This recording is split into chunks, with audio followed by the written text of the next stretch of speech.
Hey, how are you all? Happy Monday. Monday.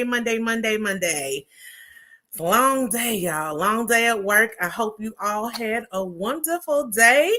My name is Plez. This is Scared of Beautiful. Thank you all so much for joining me for the grab bag. This week is going to be way shorter, way easier because there were only two shows that I watched that had new episodes. So that is Real Housewives of Potomac and Love and Marriage Huntsville. So that is what I will be reviewing tonight. If you all are new here, please join Scared of Beautiful. Join our community of beauties and bows. Subscribe to the channel. Cut on your notification bell. Like the video and leave your comments if you're catching the replay.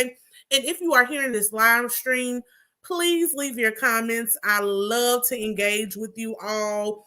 We have two small rules here at Scared of Beautiful. The first one is we are always respectful to each other. So no disparaging or, derogatory comments will be allowed. You are free to converse, agree to disagree, whatever. Just keep it cute and keep it respectful. The second rule is if we do call-ins, please, you got to show your face. No face, no place on my platform. And I show my face. And I want to see your beautiful face as well as hear your great opinions. So let's just get into it. These two episodes, they were pretty good. Some of them gave a little more than others.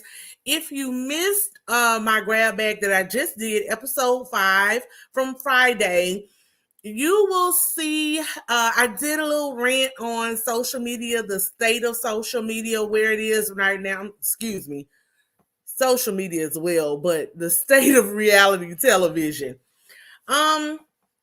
It's getting to be a lot. Love and Marriage Huntsville wasn't as bad in terms of the fighting and the bickering back and forth this episode, but we got a lot more of that on Real Housewives of Potomac. And look, I like a good kiki. I like a little mess sometimes, but I'm over Candace. I'm over her. Please get her off of my screen. Y'all know how I feel about that. So let me see who is in the chat. I want to thank you all for joining me and giving me your support, spending time. You could be anywhere else. Hey, Patricia Gathers, she is ready. Get it ready. That. Hey, all right, girl. Layla Chanel, I'm sorry. Hello, everyone. Pretty Mrs. G, thank you for being on moderator duty, sis. Lucy J says, hey, Plez, and everyone in the chat. Sandra Robinson, hey, sis. Hi, Plez and Moz. Hi, beauties and bows. I've been away and missed you all. Well, welcome back. We missed you. Thank you for joining us. Francois, hey, how are you today? Evangelist Val, hey, sis. I hope everything is going well with you. All things popcorn. Hey, sis. Hey, watching from work. Make that money, girl. Don't let it make you. Audrey Gavins, hello, everyone. I hope you're well. I just wanted to shout some of you all out. Kamisha Haywood, I missed you, Plez. Team Plez, thank you. Miss Gina Smith, happy to be here. I am happy to have you. Kamiko Buford, hello. Thank you for always being a constant supporter. POP, positive on purpose. Or Candace, hello, Candace. Happy Monday to you as well. Miss Awesome, I made it. Glad to see you, Plez. Thank you for being here. All right, y'all. Let's get into it. Hello to everyone. I apologize. I can't speak to everyone, but I thank you all for being here. I thank you all for the support. And let's get at it. I'm going to start with Love and Marriage Huntsville, BDE. That was the name of the episode. If y'all know, y'all know. Y'all know what BDE means. Well, for this episode, it didn't have its standard meaning. It instead stood for big depression energy. So, as we know from last episode, we left off with Marceau revealing that he thinks he's suffering from depression. He has never been happy. He does not know happiness in marriage or in life. That's a big cliffhanger to leave off on. So we get into this episode. We see this big montage of all of the different castmates getting ready to leave Vegas and head on back to Huntsville, Alabama.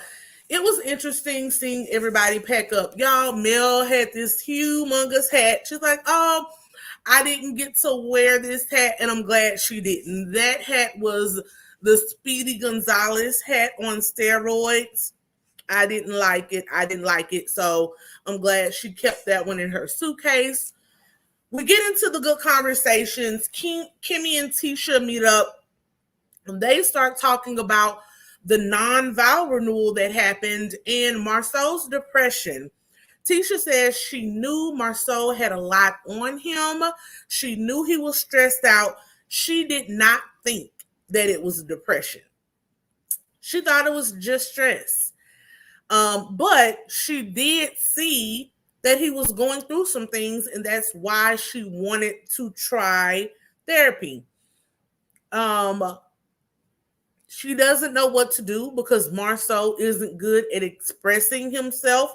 However, she's tired of doing things by herself with the kids. She wanted a family for a reason. However, she's just kind of resigned herself to this is the way their life is going to be. She needs to just get used to it. And honestly, y'all, I think that's a mistake. I think she should always fight. And I don't even mean fight for her marriage. She should absolutely fight for her marriage. But more importantly, she should fight for her kids to have an active and engaged father. Those children need that. And sometimes people think presence is enough, right? I don't want to be a single parent mother. I want my kids to have two parents in the home. And that is wonderful. I want that as well. But it also can't be just any person, any marriage. Him getting there once they're in the bed, leaving, before they're up to go to school, there's no quality time there. Presence is not enough. You are almost operating as a single parent, and that's just not a good thing. So I think she needs to push through. Those children are still young for the most part. I think one of them is a preteen or getting into that age range, but she still needs to fight for her children and continue to impress upon Marceau the need to be an active and present husband and father. Kimmy says, I go through the same thing with Maurice. I think this just might be part of who they are. This is part of their protect and serve persona. And yes, that is part of being a man, protection, provision. But I think both Tisha and Kimmy are saying, hey, I can step up more in the provision part if that means you can let go of some of these jobs and actually have a balance and be more of a family man. But Kimmy, Monster's there. She's taking over what she needs to take on. And she says that the women need to step up and support each other, be there for each other, and support with the children when they may need help, when they're on these trips. And I get it, right? They should. It's wonderful to have a team. It's wonderful to have a supportive village of people who are ready to step in. However, that does not take the place of your actual parent. It just doesn't.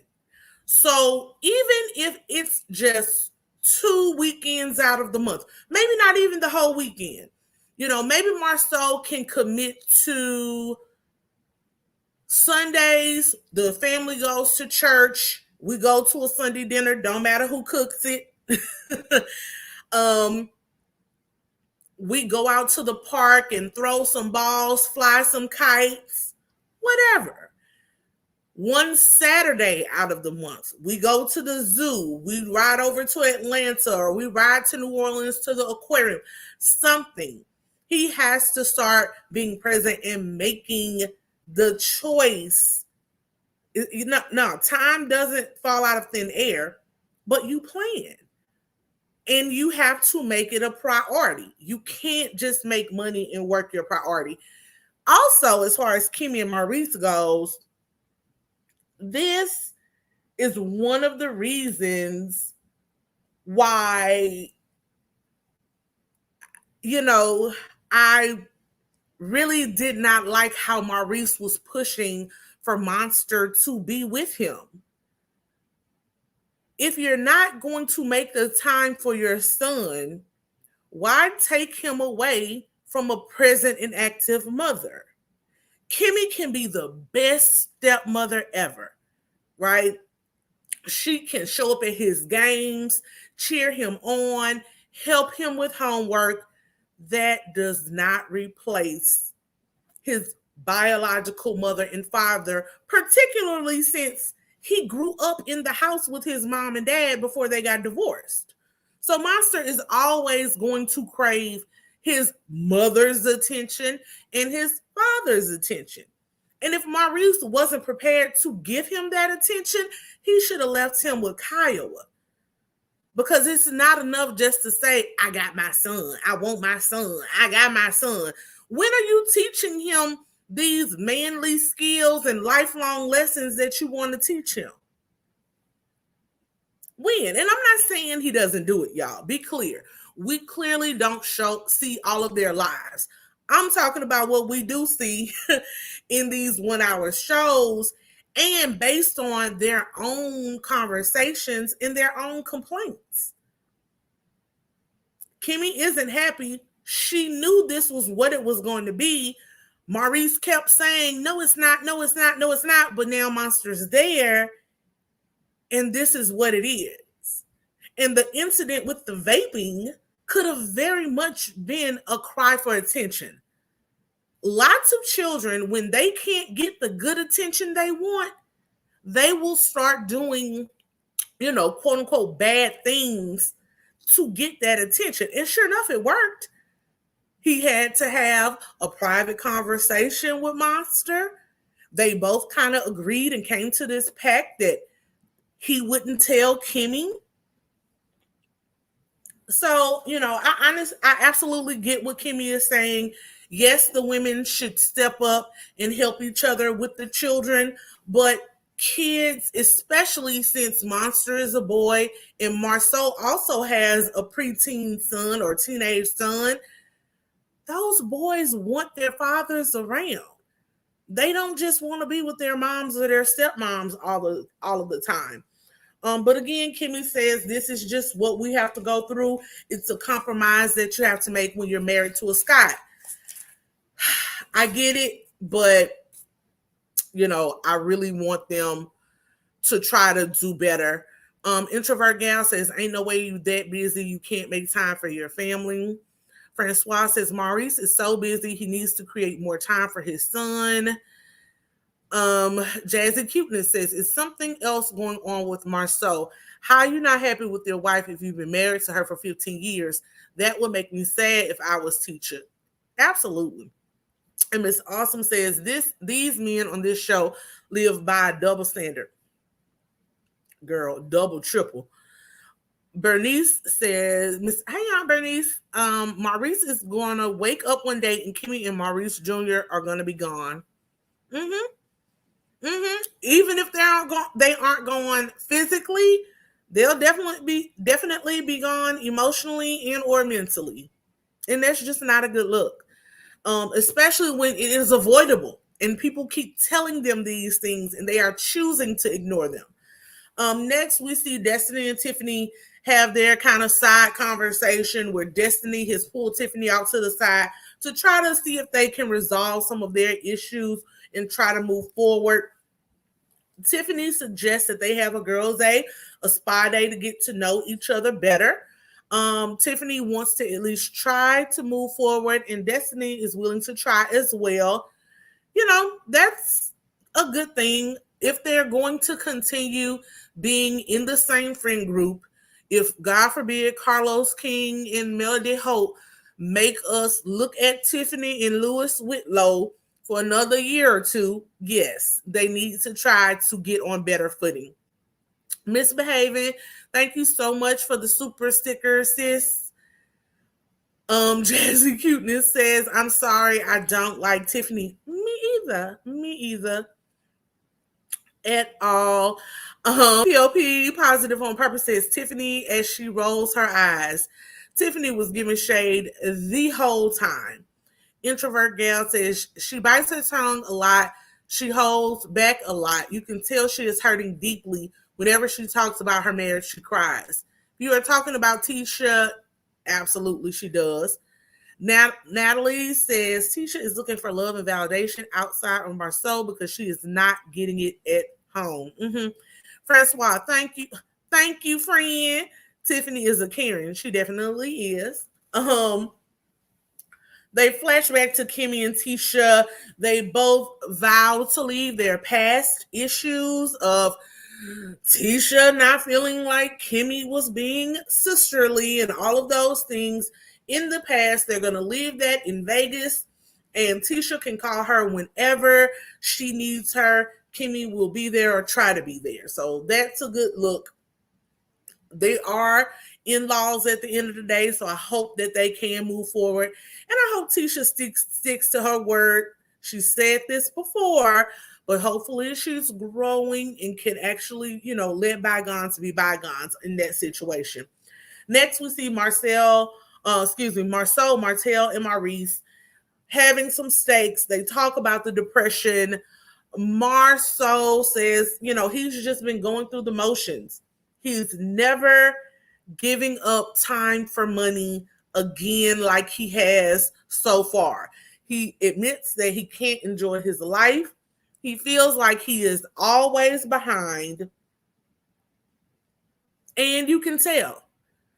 He's constantly taking on another project, and that is driven by lots of things. We'll get to it later in the episode when he's talking on his double date with Tisha and Maurice and Kimmy, where he thinks it derives from the fact that they grew up in poverty, very poor, sometimes in homeless shelters, and he doesn't want to ever have to go back to that.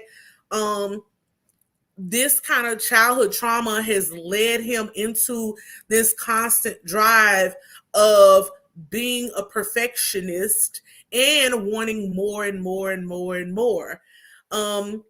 He really has to work on that. And he has to honestly face the fact that he may not be able to work on it on his own. I am a person who have struggled with perfectionism. It is a constant struggle. And it really it's a mindset that has to flip. You have to flip your mindset. And more importantly, you have to learn how to pace yourself. There are only 24 hours in a day, 7 days in a week, 29, 30, 31, depending on the month, and 365, sometimes 66 in a year. So you have to pace yourself. And more importantly, you have to make your goals realistic.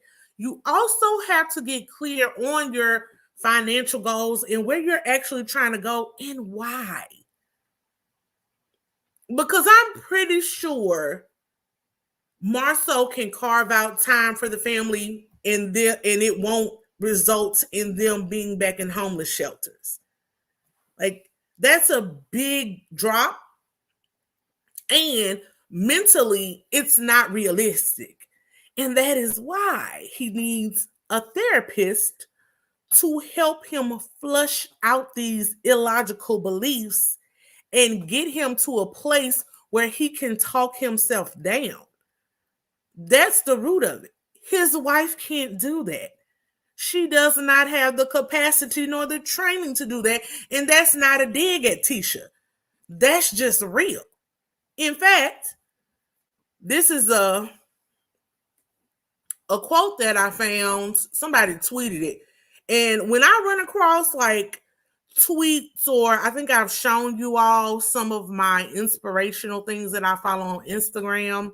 So when I run across something that resonates with me, I save it. I have a folder of things that I save from my phone, and I go back and read through them from time to time. This one was like right on point. I think the reason people think their partners can be their therapist is because they think therapy is just talking about their feelings. Therapy is a treatment plan. Psychology is a science. Having someone listen to you vent is not the same as creating a plan to heal trauma. And it's not. It would be wonderful if he could open up to Tisha, and he should open up to Tisha. There's no reason that Tisha should have been at the table hearing that he thinks he's depressed at the same time as everyone else heard. However, that's what happened, and he can vent to Tisha, he can express his feelings to Tisha, but she can't help him move beyond those things. One reason why she can't help him is, like I said, she doesn't have the actual training to do so. But the other reason is Marceau doesn't listen to her. From what he shows us, he does not respect her opinion on pretty much anything. So he wouldn't even listen to her if she had the training. He's the type of person that needs to hear it from a third party. And he needs to stop being so proud that he refuses to go get the help that he needs. It will only serve to help him and also his family more moving forward. Nurse Angel says, I respectfully disagree. Well, let me know what you disagree about, sis. Let me know. Let me see. She doesn't need to leave her husband. She just needs to hold him accountable. Oh, yeah. Who said she needed to leave? I don't know who said that. Who said that? I didn't say that. I don't think she needs. I think she needs to leave because he's cheating, but you ain't heard that from me. Anyway, I definitely think this is a time when they both need to dig in their heels and do the work, but she can't be the only person doing the work. So I have to admit, if I kept trying and he refused to do the work, then I might consider leaving, because you can't be the only person fighting. And I wouldn't be the only person fighting for my marriage or my children. That's just me. I'm saying this as a single woman.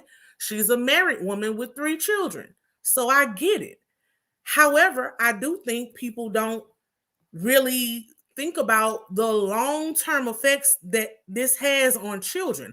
People like to bring up these statistics of children who come from single-parent homes. They never look at people who come from double, 2-parent homes, but still come out with the same feelings of abandonment and neglect.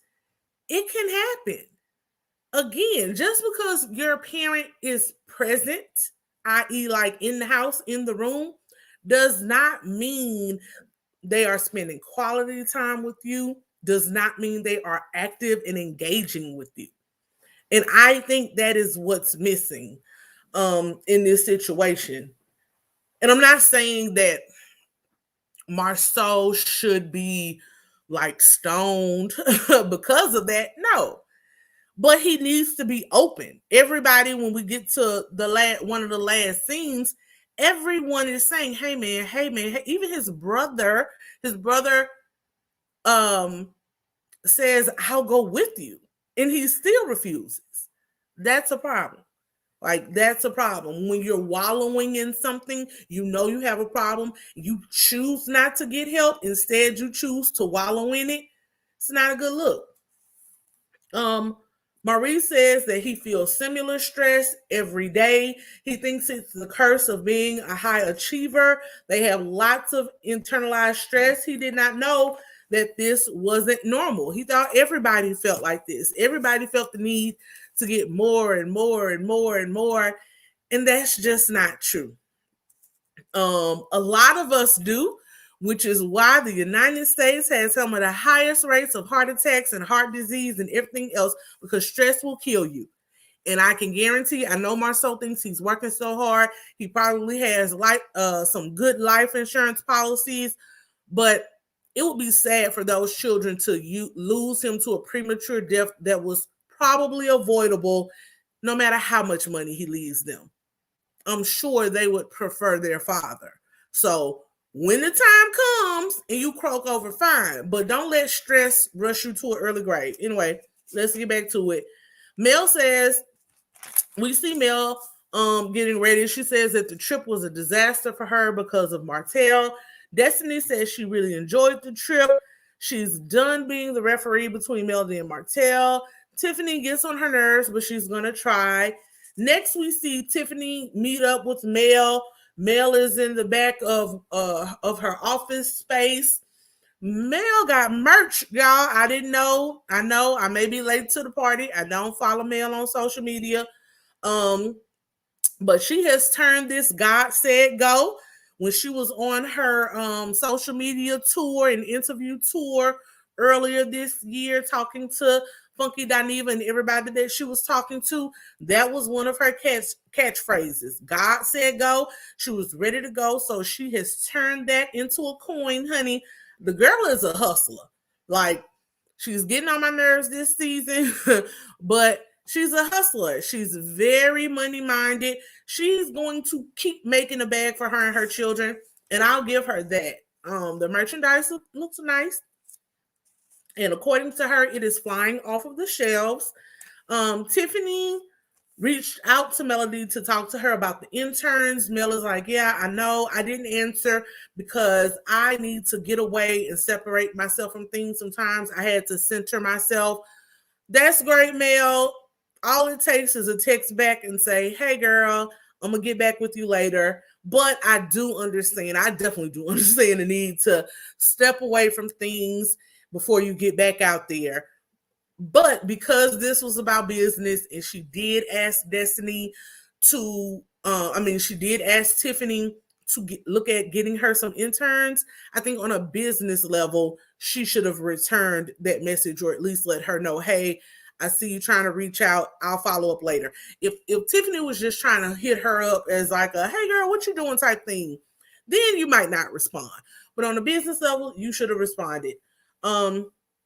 Mel apologized for Destiny.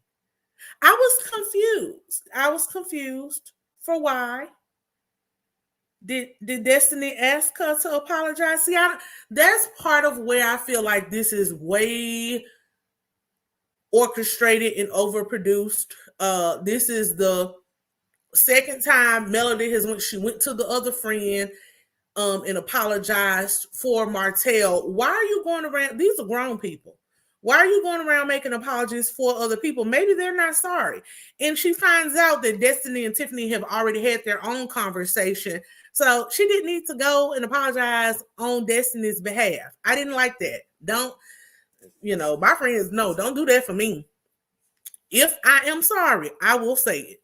If I am not, I'm not. And because here's the thing, Tiffany could very well then go to the meetup, the girls' day, the spa day with Destiny and say, oh, Mel apologized on your behalf for threatening to drag me.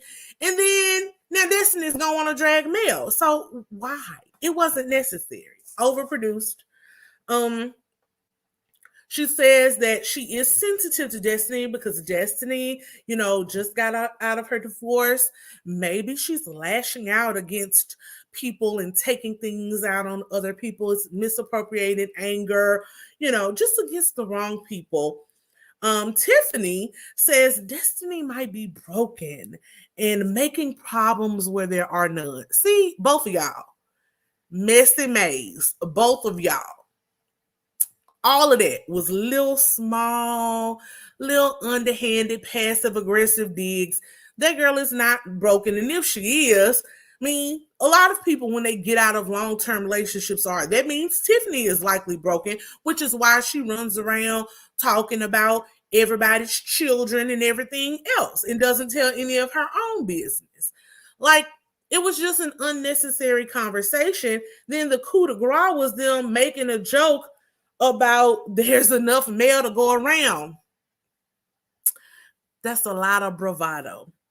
That's a lot of delusions of grandeur that grown woman is upset that Melody has a new friend. Like, you really smelling yourself, Mel. Like, mm-mm. Mm-mm.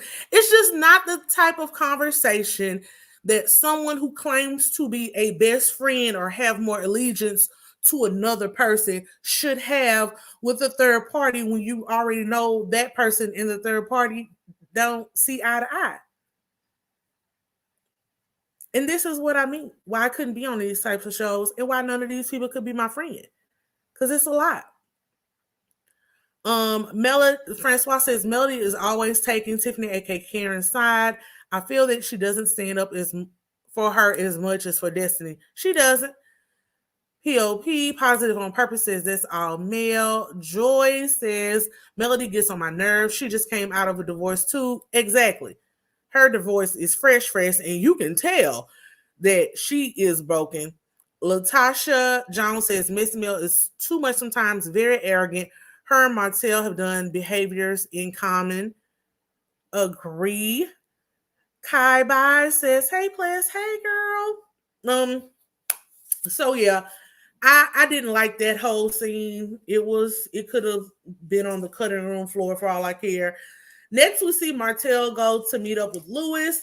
He brings Martell Jr. to the pitch/batting practice because that's what Lewis does. He coaches people in baseball. I liked Martell Jr. I like when kids are confident. You can also tell he's a very, from at least what we see on the show, he's a well-mannered, calm child, but baby, he got that confidence of his mother and his father. He said he's always going to show up. And then he has a really natural arm and swing for baseball. So I hope they continue to pursue that natural talent, because if y'all didn't know, baseball and soccer is where the money is, and you have less chances of getting severely injured in those sports. So go for the long game, Junior. Go for the long game. Don't settle for basketball or NFL. Stick to baseball. Martell, they start talking about the issues in Vegas. Martell says the songs that Melody sings are really damaging to him as a father. He doesn't want his children knowing those songs and singing those songs. Lewis gives him some really good advice that he needs to learn how to control himself and not let Mel trigger him. He suggests that Martell gets anger management classes. And like most of the men on this show, Martell minimizes it, says that he doesn't need any help. He knows how to control his anger when he needs to. He doesn't let it get too far. And that's not true. You have a hairline trigger, Martell. That girl knows all of your nerves, and she can like tap dance on one of them, and you go in a complete spiral. It's, you need something to help you, in those times, some tools to help you. Martell admits that they both know how to get under each other's skin, and that they both are guilty of pressing triggers, and they are. Like, we have seen that this season, if no other season. Melody has been pushing that man's triggers on purpose, and Martell has as well. So next, Martell starts talking about how the kids tell him that they're always with the babysitter. He estimates 4 to 5 days a week out of the week when it's Melody's week, they're with the babysitter, and maybe 2 nights with Mel. He says he's going to ask Melody if he can have the kids full time. Good luck with that. because he doesn't want babysitters raising his children. He knows that it will be a lot for him to take on, but he is willing to make the sacrifice for his children. Louis says, bruh, I don't see it going that way. I don't think it's going to be an easy conversation. I don't think it's going to go the way that you think it's going to go. And he advises Martell to keep a cool head in the midst of the conversation. Finally, he agrees to take on Martell Jr. as a client and continue, developing his talent in baseball. Jazzy Cuteness says, right, she could never speak for me in any way. Girl, shut your mouth. If I'm sorry about something, I will say so. I'm grown. Ruth, the truth, RN says he gave Martell good advice, anger management. He did. Martell Robinson says Martell is going to, Sandra Robinson. Martell is going to need those kids full time for child support. His bag is empty. Wouldn't be no child support. She didn't ask for child support, so don't you go asking for child support. But you're right. That's it's more so an ego thing. It ain't nothing about them kids. But okay. Next, we see this double date with Tisha and Marceau and Kimmy and Maurice.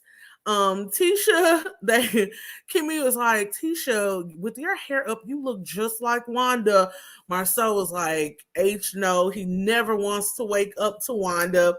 I understand, sir. No one does.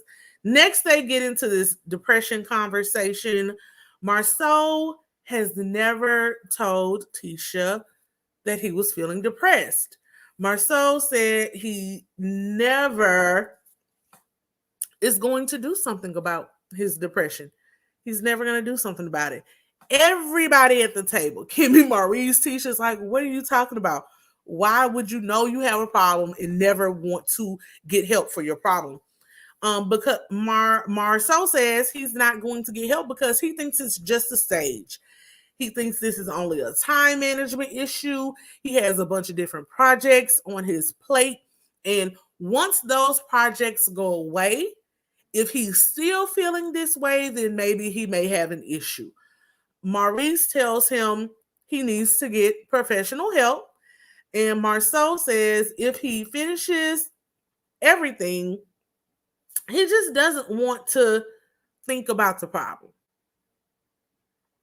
Even when it's finished, even when you have everything off of your plate, he doesn't want to revisit. He doesn't want to think that he has a problem. He doesn't think it is serious. This was a lot of minimizing, a lot of denial, and a lot of people do it. Even though people say you can only fix the problem if you confront the problem, it's very true. Problem is he's aware, so he's reached like the first step. Awareness is the first step. Admitting that you have a problem is the first step. So he's aware something is off. He will not admit that it's a problem. So he's having trouble making that first step. Tisha asks what she can do to help the situation. Marceau tells her she needs to listen more. He says that she cuts him off whenever he's talking and continues her thought. So for him, it doesn't feel like she actually hears him. Tisha wants him to lean on her more and to have these hard conversations with her. Kimmy jumps in and says that, well, sometimes you really do need therapy. You can't just talk to your spouse. And Tisha's like, yeah, no, he can have therapy, but he also should talk to me. Kimmy says, well, maybe the issue sometimes is the spouse and they can't talk to you. So Tisha takes that as a dig. So I'm pretty sure we will see them going back, even though they said they left everything in Vegas. Tisha took that as a dig and says that Kimmy is now blaming her for Marceau's depression. I don't think that Kimmy, of course, was blaming Tisha for his depression. I also don't think Kimmy worded that correctly, or maybe it's the way that they cut it in the editing. However, if you know Tisha was from what she shows on this show, was not going to be able to get the nuance of that, of what Kimmy was saying. She wasn't saying that it was her fault. She was saying basically what I posted earlier, is that sometimes you can't fix it. As the spouse, you can't fix it. Therapy is important. It's not just talking about his feelings. The therapy part is important. And I think part of it is because Tisha seems to be so insecure in their relationship, period. She would almost be resentful towards the therapist because the therapist is getting more out of Marceau than she is. And I'm not saying that's not a natural feeling to kind of have. I think as a spouse, you want your spouse's first line of refuge to be you. They're going through something, if they're hurting, you want them to come to you. But for me, that's where you kind of have to take yourself out of it and look at the bigger picture and say, the goal is that he talks to someone. So even if it ain't you, he's talking to someone who can hopefully help him, excuse me. Ruth the Truth RN says, I thought Kimmy meant sometimes people can't talk with their spouses about it. Mm-hmm. I agree. The Divine Mrs. M says, Tisha may be the problem. She takes everything personal. Yeah, she really does. Sandra Robinson, Joy says Tisha shouldn't take anything as a dig after that Kyle question in Vegas. That was totally ridiculous. But we left that in Vegas. Let's not go back there. Let's not go back there. But yes, he definitely needs to get help. They all tell Marceau he should get help before it's too late. He says he has had 3 jobs since he was 13 years old. That's a lot. That's a lot to carry on anyone's shoulders. And I honestly want to, it's like this part makes me want to know more. They give us bits and pieces, but it's like I need a chart, a Venn diagram, or something of their family dynamic growing up. The mother, Maurice, I don't know the age gaps between Maurice Marceau and the other brother. He's another M. He was at the 8th grade graduation party for the brother cousins, brosins, or whatever they called them. So I want to see, was Marceau the oldest? And that's why he felt he had so much responsibility on his shoulders? Because I'm sorry, if there's 3 young men in the house, 3 of y'all could have a job. There was really outwardly no reason for him at 13 to have 3 jobs. But there was something there where he felt the pressure to be, quote unquote, the man of the house and all of that. Did they have a father in the home? If so, was the father active and working? It's so much that we don't really know. Clearly, he got the uncle that's the architect. Did the mother's village help them? Because it seems like they have a really good village. So I don't, it's a lot there. But again, this is stuff that he needs to talk about in therapy. But hearing that he had 3 jobs since the age of 13, yeah, he's been under a lot of stress for a long time. He likely does not even know himself, which is why he said he doesn't know happiness in life or in marriage. He never had a childhood. He never got time to figure out who Marceau is and what Marceau wants. And I think he's scared that if he goes to therapy, he may find out that he doesn't want what he has. So that's a hard thing to confront and face. Kimmy gives her clinical point of view that he needs to get help. Marceau throws that away. Tisha's like, well, who do you confide in? And the simple answer is no one. He doesn't talk to anyone about his problems. He doesn't even talk to his brother. Maurice is like, he doesn't talk to me. Tisha talks about an aunt who she lost, who waited until it was too late to get help. Again, I don't need to know everybody's business, but it does make you curious. The way Tisha worded it, it almost felt like the aunt like had cancer or something and didn't go to the doctor until it was too late. But it very well could have been a stress issue or a mental health issue. And then, unfortunately, maybe the aunt did self-harm. So I hope that wasn't it, but whatever it was, Tisha got very emotional. Marceau tries to console her. And so that should be another thing. You see your wife is concerned to the point of tears, and she wants you to do better.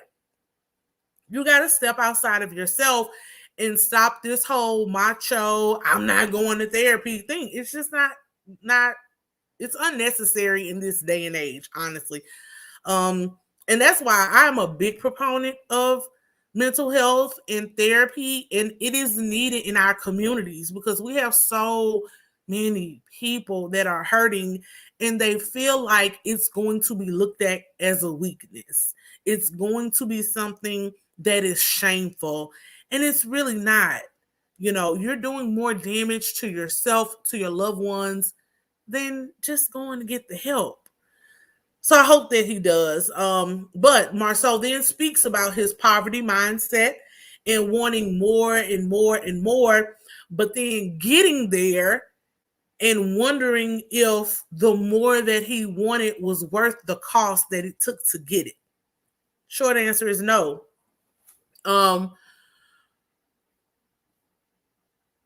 One thing that I think a lot of people struggle with, I call it destination happiness. This meme that I found calls it destination addiction.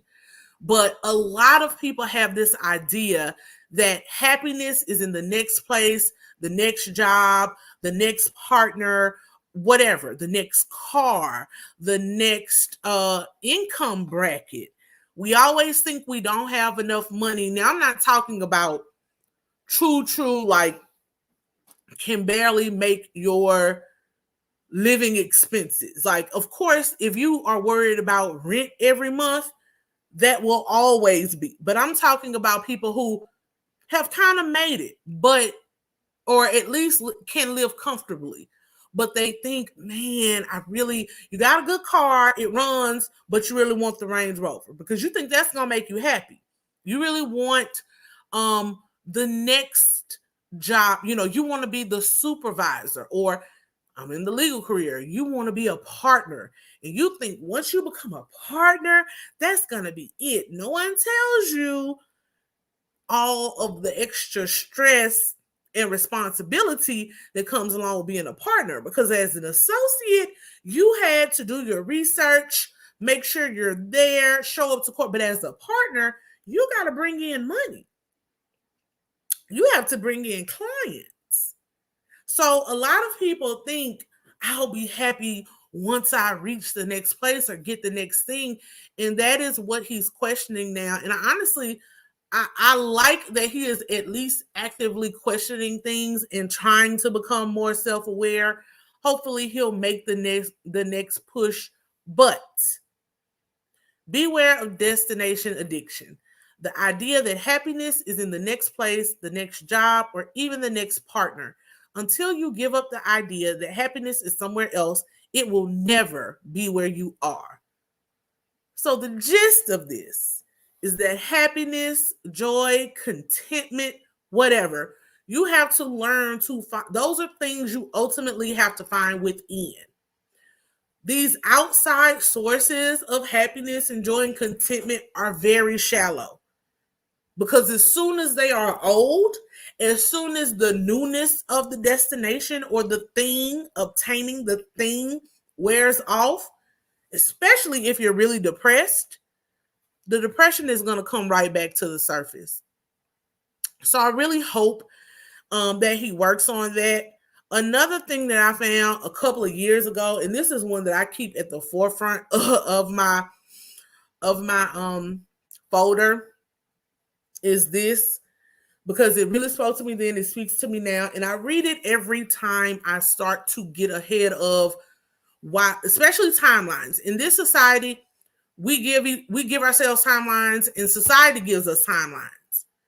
You got to be married by this age. You got to have kids by this age. You got to fit, if college is 4 years, you got to be done in 4 years. You look around, it's taking you maybe 5 or 6 years, and all your friends have graduated. So now you feel like you're less than because it's taking you a little longer, where you may have life issues that happen that your friends didn't have. So ultimately, although people love to say life is short, life is actually pretty long. So it's not really a race, it's a journey. And even if you're on a race, the race is with you. The race is not with everyone else. So you have to learn how to pace yourself and slow down. One thing that I learned from my therapy, especially for a person that's a high achiever, I identify as being a high achiever, and a very analytical person. I had to learn, that's one of the reasons why I started planning, because it made me create more realistic goals. Even if my big goal is, I don't know, I want to save $10,000 this year. It may seem overwhelming, but if you break that down and say, okay, I got 26 pay periods in a year. That's this much amount of money every pay period. And every week when I do my budget, this is how I'm going to make sure I'm meeting that goal. You break things down and it becomes less overwhelming. You have projects that you want to do. But the reality is, you got to be real about yourself being one person, what your support team looks like. And then you have to limit yourself on what you can actually accomplish. Not that those things, that everything that you want can't be accomplished. It can all be accomplished at once. So if y'all listen to this, you hear anything else, this is what it is. God, if you believe in God, and if you don't believe in God, the universe, or whoever your higher power is, or if you don't have a higher power, if you're agnostic or an atheist, hey, whatever. But take it for what it is. Fill in where you need to fill in and make it work for you. God is not in a hurry. You are. It's why you are tired. It's why you are anxious and stressed and disappointed. Today, I pray that you surrender your timeline in favor of his peace. Trust that what was meant to be yours will be yours. Hashtag Project Beautiful Words. So those are my words. You see who the tweet came from, see what that project is referencing, but it really spoke to me. And whenever I think I know that I'm doing that to myself, man, I don't have this, I don't have that, I'm about to be 40, got to step back. What's meant to be will be. It's coming. I can promise you. And I can look back on my life and see where things that I've wanted have come to fruition. They have worked out. Whether sometimes it's before when I wanted it, sometimes it comes later, but it comes most of the time when you're ready. And a lot of things we ask for, we're not really ready for. But as far as like working and burning yourself to the bone, he and Botisha are starting to realize like you can't live like that. Life is about more than just work, work, work. That's why I don't subscribe and have never subscribed to like, back in the day, P. Diddy and all these people would be like, oh, I sleep when I die. No. That type of mindset will rush you to an early death. I want to get all 80, 90, 100, however many years that God has planned for me to get. I don't want to be a source, because especially with work, like I have an actual job. I think entrepreneurship is a little different. But even then, you have to create a balance because you'll burn yourself out. But with me on my job, I always tell my coworkers, and it's true, people love you, people value the work that you do. But the reality is, if you have a heart attack at their desk, they are going to call 911, let your family know. And within the next week or two, the vacancy announcement will be up. They're going to send some flowers to your funeral if you're lucky. And that's about it. So don't let, You have PTO days, you have sick days, you have all these days for a reason. Use the time. Don't just bank it up and say, oh, I'm going to cash it out. Use your time. Your children need you at their games, at their recitals, to help with homework, whatever. All right, back off my soapbox. That's it. The next the next scene is this meeting with Mel and Martell. Both of them say they don't want to argue, and then they get right into the argument. First, they start talking about them triggering each other and being argumentative in Las Vegas. Martell says, I was happy to see you when you first got there. And then he like jokes it off and says that he regrets saying that because he knows that Mel's going to hold that over his head. But I think he was being honest. He misses her. He knows he messed up and he was happy to see her. Then he says, well, we both know each other's triggers and we really should stop doing that. One thing I will say about Martell, he has his moments where he can be honest and introspective. And this is one of them. Mel, on the other hand, tries to sit there and say, actually, I don't think we know each other's triggers and we should really work on it. Mel, you know that man's triggers. You know them. You play him like a fiddle every time y'all talk. So stop. Like, don't do that. Don't do that. They basically get into another fight about why they aren't together. I'm so sick of that discussion. Y'all aren't together. You filed for the divorce. The divorce is finalized. All of this who did what first and who cheated worse and who did more, it's starting to get a little old. Mel claims, this was something that I don't think we had heard before though. Mel claims that he was very verbally abusive even from the beginning of their marriage. They almost didn't make it to the 1-year anniversary because he would talk to her any kind of way. And then they get into the argument over the number of babysitters that Mel allegedly has watching the children when it's during her time. Martell starts looking at his phone, at a calendar, says that he has facts. I'm like, every time the kids tell you something, you write it down in the calendar? What? But he starts talking about how different people are watching the kids. And so Mel is explaining, I had the kids. You didn't pick them up when you were supposed to, so they had to go with this person because I couldn't get there in time when they were getting out for school. Then when I got them, we went to Atlanta. I had an event in Atlanta, and they had to stay with my brother. She goes through this whole scenario. But y'all, the whole time Mel is talking, she says the people who have watched the kids were Martell's cousin, and then Melody's aunt, her mom, and her brother. Mel says that Martell only wants to be first to know when she has something else going on so that he can use it against her. I absolutely agree. That's why he wants to know. He wants to be able to hold it over her head and use this as a way to say that she's not a fit mother because she has so much going on. When in reality, he's just jealous because he has nothing going on. If he had businesses or sponsors or people who wanted him to come to different events, even if he was out there building it, has he passed the test for the builder's permit yet? Like, you should be worried about that. Focus on that. Like, where's your study time? Do they have, like, when you study for the bar, they have bar exam classes that you can take, bar prep. Do they have a builder's exam prep class? We don't want you to fail again, Martell. So you, instead of focusing on what she has going on, go over there and get you some business about yourself. Martell says if she's going to be that busy, then she should give him the first right to say, I will watch the kids. Look, Mel says no. If I want my children with me, they're going to be with me. Here's the thing, and this is where Martell really gets on my nerves.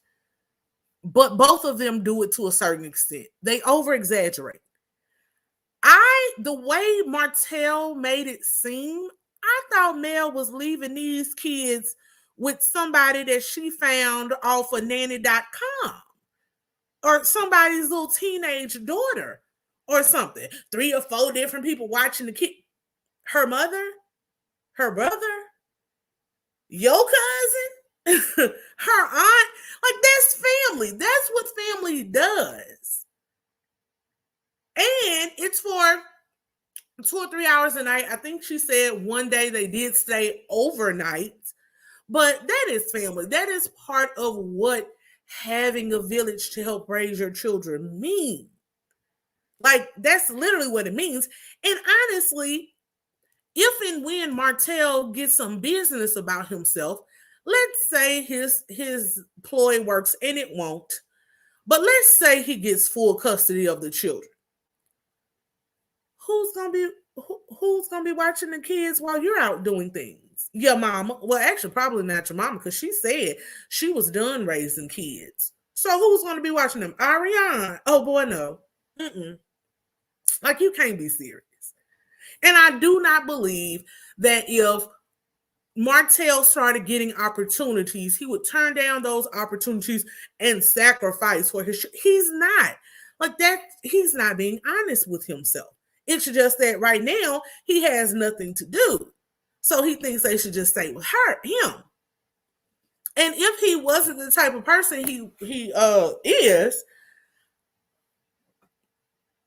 I might agree, but you don't. Why would I call the father who is 4 to 5 hours away and I'm only going to an event for 3 hours?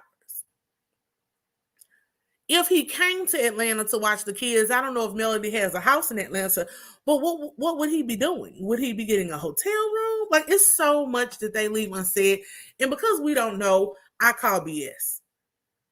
Like, if those children are with her family, that they are comfortable, that they know, and there are no issues with molestation or anything like that, like they're a good family, you're just nitpicking right now, sir. You're just being bitter. So of course that doesn't go over well with Melody. She starts yelling at Martell that he needs to follow the judge's orders. He's already not following the judge's orders and getting the children when he should be getting them anyway. So his first step is to start following that order, or he can file his own motion if he would like something changed. If he doesn't want to file it, she will file it herself, and she storms off. And that is the end of the episode. It was just another unnecessary fight to me. I thought there were really good parts in the episode. The depression conversation was a very important conversation. I just want Martell to stop being so bullheaded and pig-headed and actually try to get some help for himself.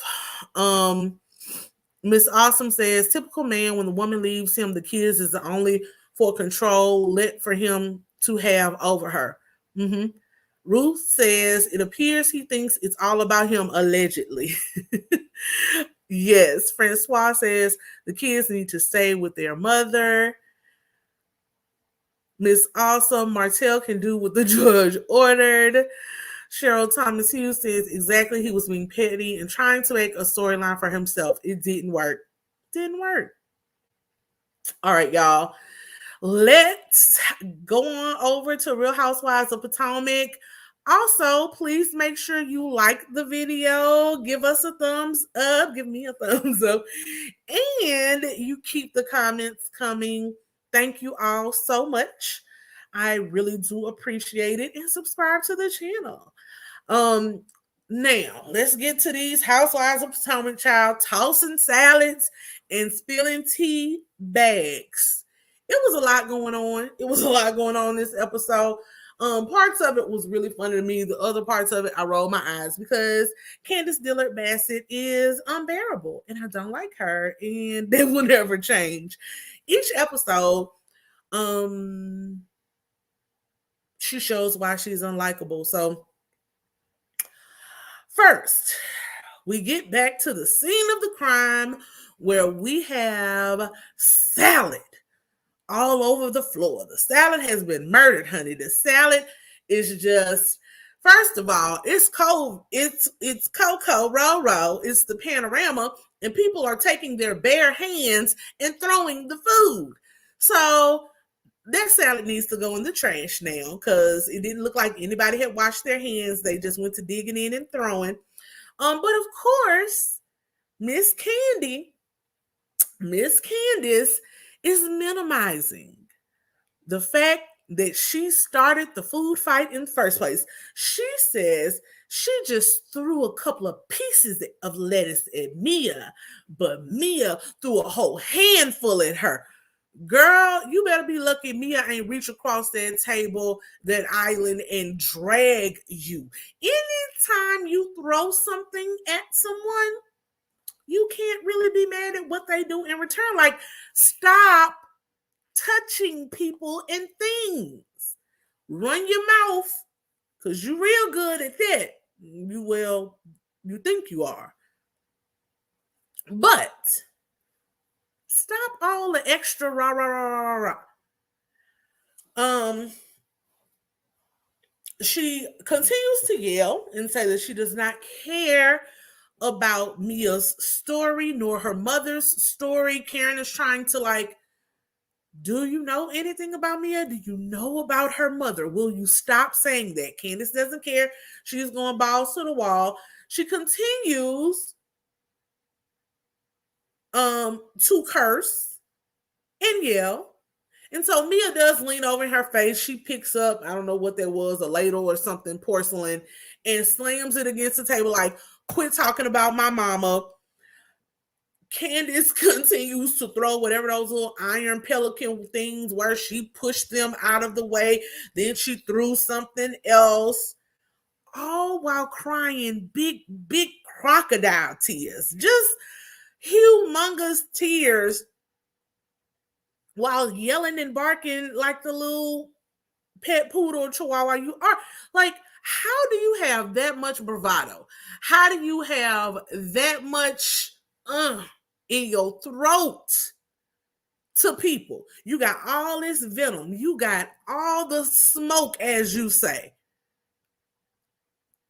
But that makeup just running down your face. All of the CoverGirl, NARS, Fenty, whatever the hell you had on was dripping down your face because you crying big crocodile tears and yelling at the top of your lungs. Like, that don't go together. 1 minute, you knucking and bucking, want to fight everybody, and then you crying. Make it make sense. It doesn't. Like, it doesn't. Nothing about this girl makes sense. So Mia then says that she wants to leave. All of the ladies, G is cool. G ain't want to be there in the first place. G's like, all right, y'all, bye. The ladies run to try to stop Mia from leaving. The ladies start talking about the issue. Candace goes outside with Chris.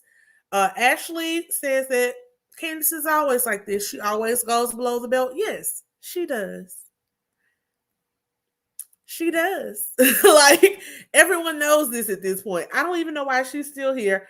Mia talks about her mama's struggles and everything that her mom has gone through, how her mom tells her every day that it's a fight for her not to do drugs. And then Mia says if she relapses, Candace will have to see about her. Now, Mia, I'm on your side in this one. But Candace would not be responsible if your mother relapsed. No, that wouldn't be Candace's fault. Candace is at fault for a lot of things, but that wouldn't be one of them. So that was a little bit too far. And so Escala steps in. Like I said before, I like Escala. She steps in to try to be the voice of reason, to try to, get everybody to see the other person's side. She says, well, maybe Mia, the low budget comment made Candace feel some type of way. Mia says that, when I started business, I was low budget too. We had to stick to the bottom line. So that shouldn't offend her. And Sky was like, girl, no, that most people don't think like that. Like, it takes a really big person to go on and say, oh yeah, girl, we did cut some corners. It was low budget. Even if they were being fiscally conservative. That's the correct word. We all know what low budget implies. She did it as a dig to Candace, but Candace is always taking digs at her and everybody else. So I see no problem with the low budget dig. It was actually true. It was low budget. You had to get your friends to be unpaid extras. You had to use your friends' cars because the cars that your husband, allegedly scheduled didn't show up. Did you get that refund back? I hope so. Was it a deposit? Like, was it Chris's fault? Were they whose fault was it that the schedule was off? Like, okay, whatever. So it was low budget. That outfit was horrible. The ponytail was hard. It was low budget, but a scholar was correct. The comment made Candace feel some type of way, and Mia's rationale was not adding up. Then she lets everyone know that, she started off low budget, but now she's making $450,000 a year. And a scholar, Karen, and the other ladies immediately roll their eyes because Mia does drop numbers a lot. And particularly, I think, for a scholar and Karen, they have been, I can't tell if a scholar was born into money or if she has new money as well. But either way, they come from a different societal and class level where you just don't talk about those things. No one needs to know this isn't Shark Tank. Like, you're not pitching to them. They don't need to know your profits. So yeah, it was an unnecessary, I can't even call it an humble brag. It was just a brag. There was no humility in that. And Mia does that a lot. So a scholar is like, okay, let's stop there. Do you talk about this? Like, do you talk about money like this because you didn't have it before and now you have it?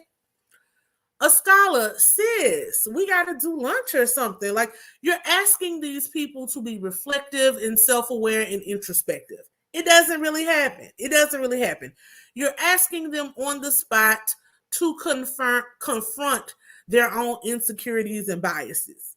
And Mia, I knew it, says, no, I'm not doing it because of that. I'm doing it because I worked my butt off. I worked my butt off to get where I am. We see Chris outside trying to calm Candace down and talk some sense into her per usual. And Candace is still going, baby. That motor mouth is going. She said Mia wanted the smoke, so I invited her to my roof. We see what happened before when you invited somebody into that little roof. So if that happens again, you can't be out here crying and running and pressing charges and threatening to civilly sue because you keep inviting people for smoke. It's one thing to have verbal sparring and banter, but you always kick it up a notch, being super aggressive, being super physical. And then you want to cry victim. So Chris is trying to talk her down. He rightfully tells her that she is very childish. This is not the way to be. He makes a very good point about insecurity. Are you insecure? Did you think the video was low budget? Candace says no, but I think not, Candace. I think you thought it was low budget too.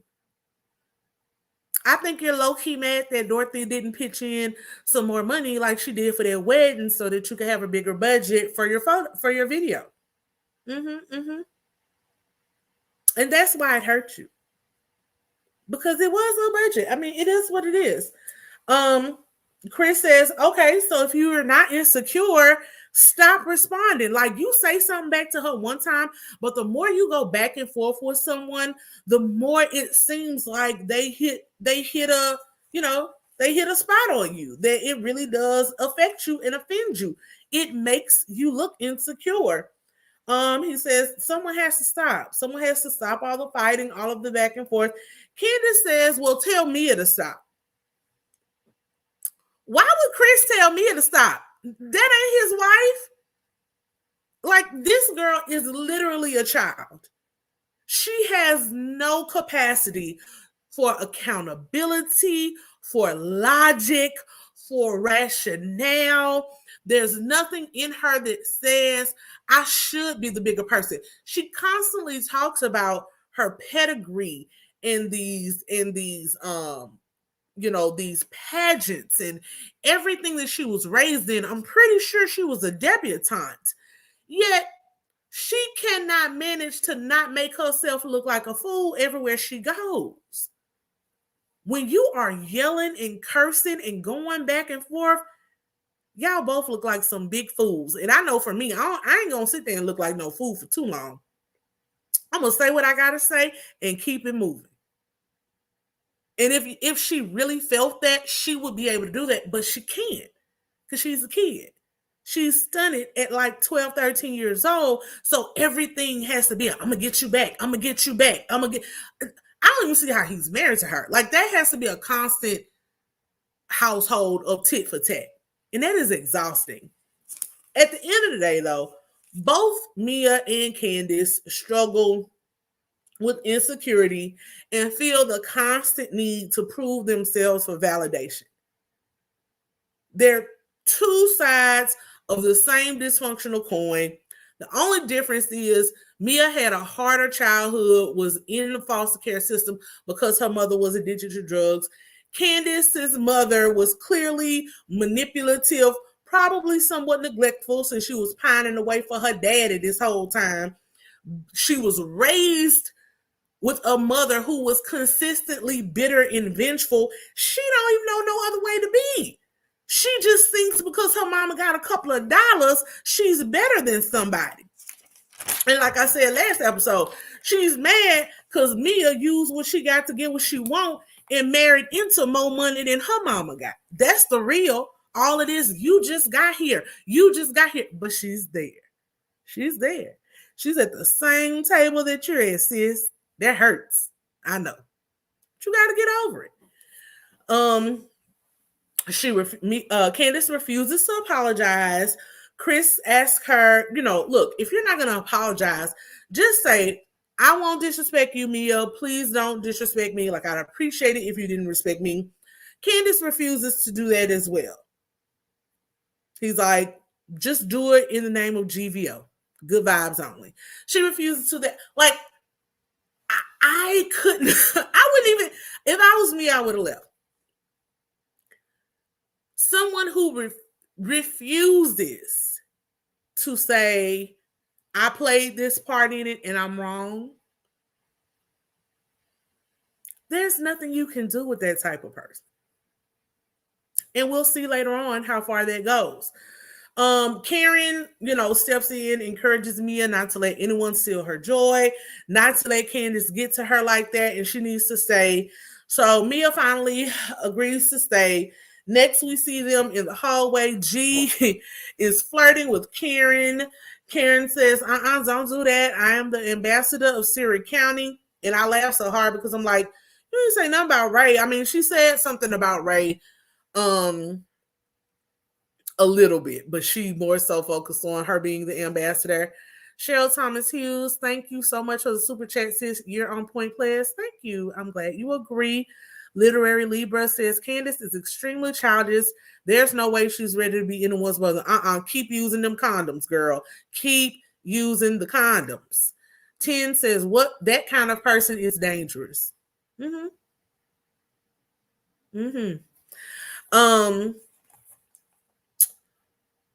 G though, okay, y'all. I always look at people that have these really big age gaps in their relationships, and like people that are like sugar babies and stuff. I mean, the money looks nice. I just couldn't do it. When G was over there licking that tongue out, it literally reminded me of my granddaddy who had a stroke and struggled to, have control over his motor skills. It wasn't a sexy flick of the tongue. It was very, ugh. I didn't like it. It wasn't good. It was very much the old man in the club that makes you feel yucky. Like, ugh, it's a lot. I didn't like it. Please don't do that anymore, G. And I like G, but the tongue action was a little too much. G talks about how he met Mia as a waitress because they have to bring up the fact that Candace said G met her on a corner. So G had to let the children know, oh no, I met her as a waitress. Then though, he busted Mia out because Mia has tried to hold on to this. I was never a dancer. I wasn't a stripper. So he just makes it a nicer word, but he said he met her as a waitress. Then she went to an entertainer, and baby G would come in the club and always request Mia. He would sit there and monopolize Mia's time in the club. And if you all have watched the Players Club in good old P Valley, you can't, your regulars come in, but unless your regulars are bankrolling you, that's stopping you from getting money from other dudes. So G made sure he made it worth Mia's time. He would give her $10,000 a night. Girl, you done made your whole night just sitting there talking to G for a couple of hours. So he would tip her, he paying what he weighed, and that's how they fell in love and started opening some chiropractic clinics. I like it. Next we see Chris cleaning up. Yeah, again, I love Chris. I don't even see how he deals with this girl. I mean, I guess if somebody was bankrolling my lifestyle, probably not though. Candace is unbearable, but I'm glad that she has someone like him because she needs it. And I just want her to listen to the man because he's firing on all cylinders. He is cleaning up the mess that his tantrum child made. And so he's sweeping up all of the salad. Ashley comes in. He congratulates Ashley, even though he knows they've had issues in the past. Him and Michael have some issues. He still follows her on Instagram. Uh-oh, Chris. Because you will unfollow somebody in a minute, Chris Bassett. And so he tells her congratulations on the new baby and that motherhood really looks good on her. Ashley says, thank you for that, Chris. Although your wife called me wide. And he's like, oh, Candace really does use those adjectives. Like, it was so funny to me, I guess because Candace is like 4'11", 90 pounds soaking wet, if that. Ashley is not wide. Like, I keep looking at the screen like, what is this girl talking about? Ashley has put on some weight since the 2 kids, but she's not wide by any stretch of the imagination. Next, we see everybody going to pick their rooms. Candace and Chris got stuck with the room with 2 beds. Ha! Ha ha! Y'all know who that is. I watch Simpsons so much. I love The Simpsons. So that's my favorite Ralph. Ha ha! Sorry. Ascala says that she could have just stayed home if she was going to argue. I'm with you, Ascala. People go on trips to have fun, not be the referee all day. And Karen says, yeah, I could have stayed at home and tossed my own salad. And everybody's like, huh, girl, what? So then they let Karen know, like, girl, you can't toss your own salad. And she's like, why not? What are you talking about? So Skylar and Wendy let Karen in on the dual meaning of tossing salads. Now, Karen, where have you been for the last 20 years?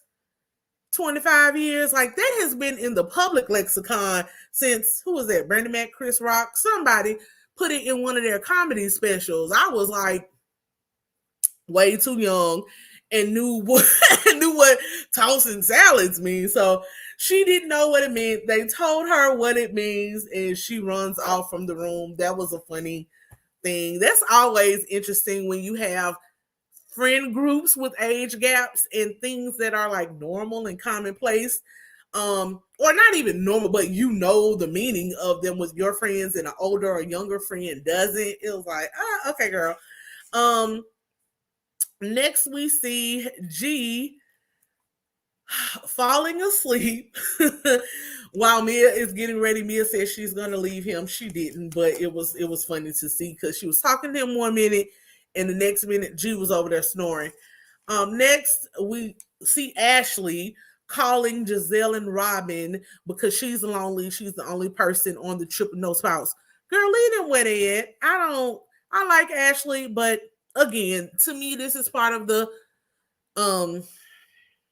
fakeness or the overproduction of it all. It's like, why are you calling them? They said they weren't coming. Don't be calling, begging them to come. Next, it comes back from commercial. We see Robin and Giselle pulling up. They pull up to the house. Giselle says she's there, but she's not there for Wendy's mean face. The fact that both Candace and Giselle ever feel the absolute like gall or nerve to call somebody mean or messy or vindictive or any of these things always astonishes me. Like, Giselle is the last person on this show who should ever call anybody mean. But she does. They basically, her and Robin basically came because Ashley told them about the drama. Like, that's really all it was. We see another flashback to Ashley calling them again. This time they answer, and she's telling them about the salad tossing and fighting and all of those things. So they show up. Giselle is upset that she and Robin have to share a room and that there is no adjoining bathroom to the room. Candace child runs up and humps on Giselle and Robin as soon as they arrive. It's so sad.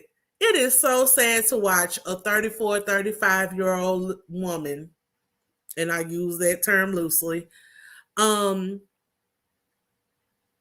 pretty much beg to be a part of the popular or pretty girl clique. Yeah. Just sad. Poor Candace. They start talking, and Giselle lets her know that she knows about the fight and everything that has happened. Giselle actually calls her on the your mother thing. She's like, that's an issue. That's an insult. We don't do that in this group. And Candace says, no, it's an equal rebuttal because she was talking about Dorothy and Giselle stopped her. Giselle had my point that I made last week. Talking to your mother and talking about your mother are two different things. Mia didn't do that. She says, no, people always come for Dorothy. No, ma'am. People do not always come for Dorothy. Dorothy inserts herself into the mess, and Dorothy comes after you, her own child. Like, Dorothy is the one who, so yes, parents should be off limits. But when your mama is in the middle of the production, getting production time, showtime, wanting to be in the middle of the mess, that's a little different. But even with that being said, Mia did not come after your mother. She talked to your mother about your husband. So if anything, your smoke should have been for G, not for that girl's mom. Candace then claims that she learned about Mia's mom and everything later on, and that she did feel bad once she found out. However, she, interestingly enough, seems happy to hear that Mia was crying when she was outside talking to Chris and the ladies were talking to Mia. So Missy Ashley then went and told Giselle everything, and that Mia was in there crying about everything that was happening, and Candace was like, oh really? It's like that little, midget mean girl in her wanted to And that wasn't a dig against little people. I apologize, little people. I'm talking about Candace. There was something in her that just got a bit of joy that she made Mia cry. It's like, girl, you was crying the whole time. Anyway, next, again, Robin and Giselle are mad because they don't have this bathroom, and Giselle is going on and on that it's the host's problem, it's Wendy's problem. It's actually not Wendy's problem. You said you wasn't coming. You should have stayed at home. If you had been there when everyone else was there, you possibly would have gotten a higher rank to choose your room, and you may not have been stuck with that room. But it's definitely not Mia's fault. I mean, Wendy's fault or problem. Next, she complains because her toe is broken, and Robin is mad because her cycle is on. Again, these are 40-some, 50-year-old women. You knew your toe was broken. You knew that would potentially cause a mobility issue. While you were on the phone with Ashley getting all of the dirt, you should have asked about, does the house have stairs? What rooms are left? These are things that you should think about before you decide that you want to show up and be in the middle of the mess. Robin, you are 45, however years old, 43, whatever. You've had a cycle, I'm sure, for at this point over half of your life. If you know that you have PMS or you have really bad cramps and you don't want to be around nobody, then don't come. Like, don't come. This is stuff that is, again, for me, like, just for the show. Because y'all too big, too grown, too old to have these little silly arguments. She's like, oh, it's men in the house. You knew men were going to be in the house when you decided to get in the car and come. Like, stop it. Giselle, all of that construction that's going on at her house at the barn in the woods, I'm sure it ain't easy to get to the bathrooms there either, but you make it work. So make this work. Ashley comes in to save the day to say, hey, you all can use my bathroom if you would like. There you go. Problem solved. Robin then gets mad because they have to get ready to go to dinner. Robin slick says, oh, I guess we're going to be low budget for the weekend as we get dressed. Girl, y'all always low budget. Always. Just because Giselle has a Gucci rhinestone headband on don't mean that it still ain't low budget. And if it isn't low budget, it looks low budget. All the outfits look low budget. So, yeah, not a big departure from your normal. Wendy and Eddie come out there in matching suits. That was really cute because I like a good coordination. I don't like matchy-matchy. They, to me, it was a good coordination. They had the same print, different color. So I like that. Candace, again, just got to make these little digs. She's sitting next to Mia in the van on the way to the dinner. And she says, sitting next to Mia is like being picked last in dodgeball. See, here's the thing. Production shows too much. You didn't have to sit there, girl. There were several seats that were still open. In fact, you probably should have given up your seat so that Giselle didn't have to hobble leg herself and her broke toe all the way to the back to sit with Karen and Ashley.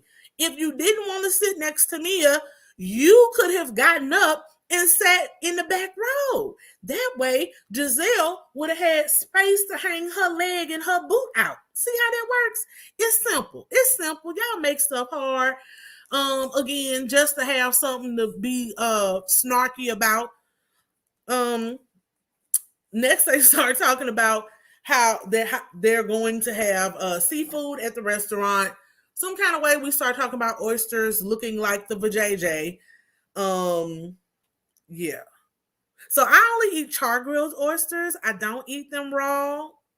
So, yeah. I mean, it can look like that, but it was still a hard visual.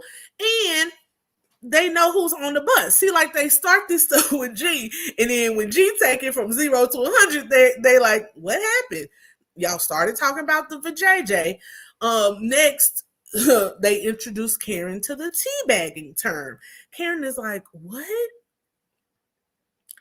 I out of all the people on the bus, First Lady Giselle Bryant gives the lesson, an explanation of what teabagging means. And Scared of Beautiful is a family-friendly affair for the most part, at least PG-13. So we're not going to talk about teabagging here. But if you should require an explanation like Karen, hit up Urban Dictionary, girl. UrbanDictionary.com, beauty or beau, girl or boy, man or woman, whoever needs to know.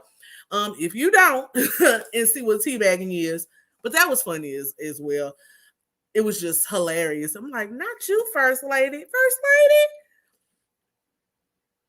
That's why Jamal, that's why it didn't work. Because I don't know if those people down there at New Birth want their First Lady to be on TV talking about teabagging. G wakes up and they're like, G, what's the thing for the weekend? G says GOV. G's still sleepy and halfway drunk. And so they were like, no, it's supposed to be GVO. It was like GOV stands for good old for JJ. And so then just like, nah, I want to do L. He couldn't come up with the acronym quick enough. So he just said it. Long stick, but the D word, to be had. And Candace is like, oh, I like that one, LDTBH. Then they do a little fist pound. That was fun. See, that's what I'm saying.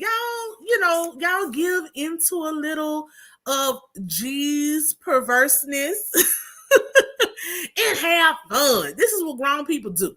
So, a scholar's husband, I love him. They're going into the restaurant. He is just so chill. He's so chill. He just goes with wherever the wind is blowing. I like him a lot.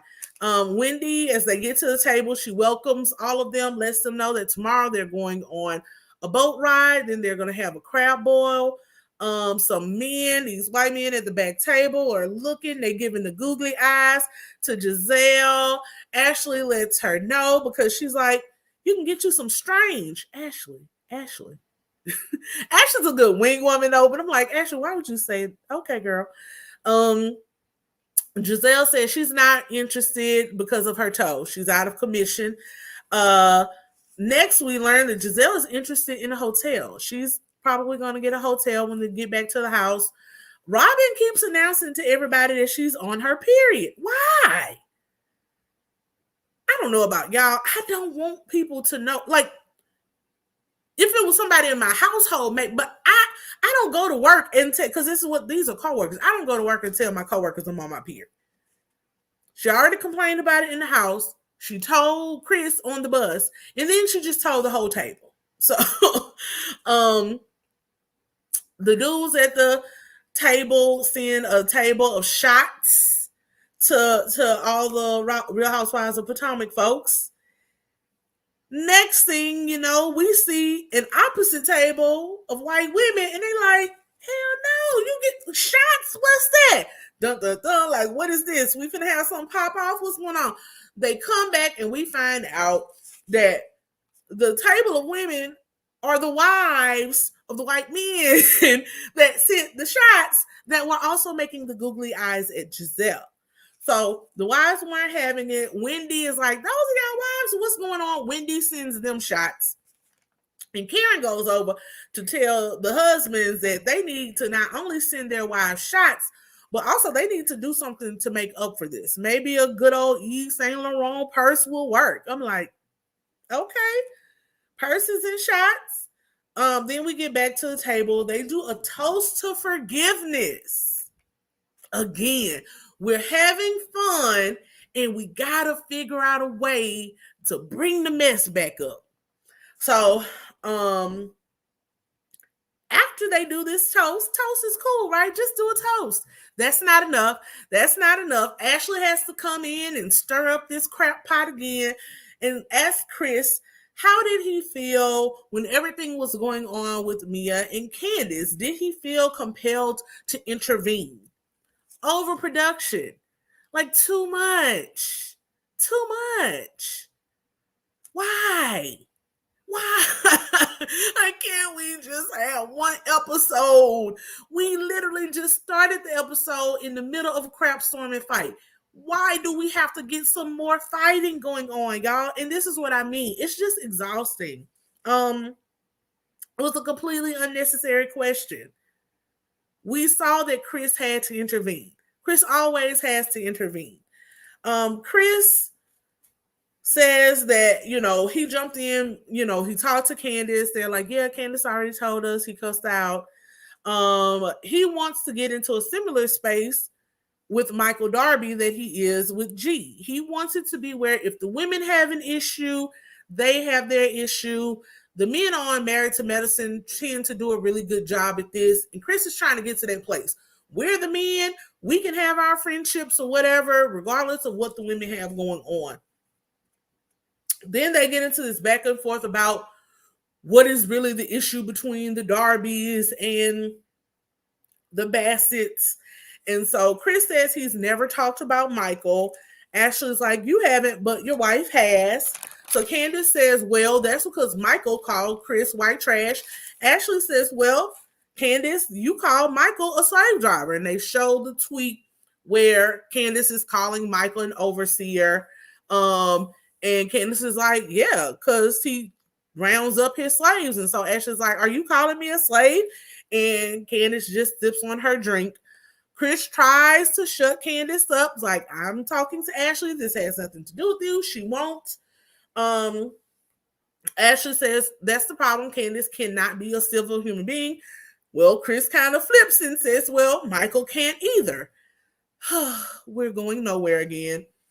Then they start talking about last year. Here we go. We're back at this fight. Candace starts getting very emotional and mad, angry again. The girl needs anger management. She's worked up and says that it's Ashley's fault, everything that happened last year. She will never have a conversation with Ashley because Ashley was being a vindictive bee because of when she wrote the character statement. Chris tries to shut her up and get her to leave the table. She refuses. Giselle begins to interject and tell Candace that she's wrong. That was not Ashley's fault. Candace refuses, claims that Ashley is beneath a conversation with her. She then tells Ashley that she can suck her D stick. Tells her that she can suck her D. Such a classy woman. Doesn't that sound like a pageant girl, y'all? That Candace, Dorothy must be proud. I mean, spawn of Satan, honey. She says she can suck her D. Ashley says you may have an oversized clit, but you don't have a D. Candace says that's your friend, pointing to Mia. Now see what I mean? See why this girl gets hurt? Now, if Mia and or Ashley had reached over in that moment and drug her by her wig out of that chair, I would argue that it was justified. Mia was not saying anything to anybody. Mia was over there eating her seafood and minding her business. How did Mia get drugged into this again? Like how? And I would actually argue that Candace does have a stick or an oversized clit. It would be that shiny nose on her face.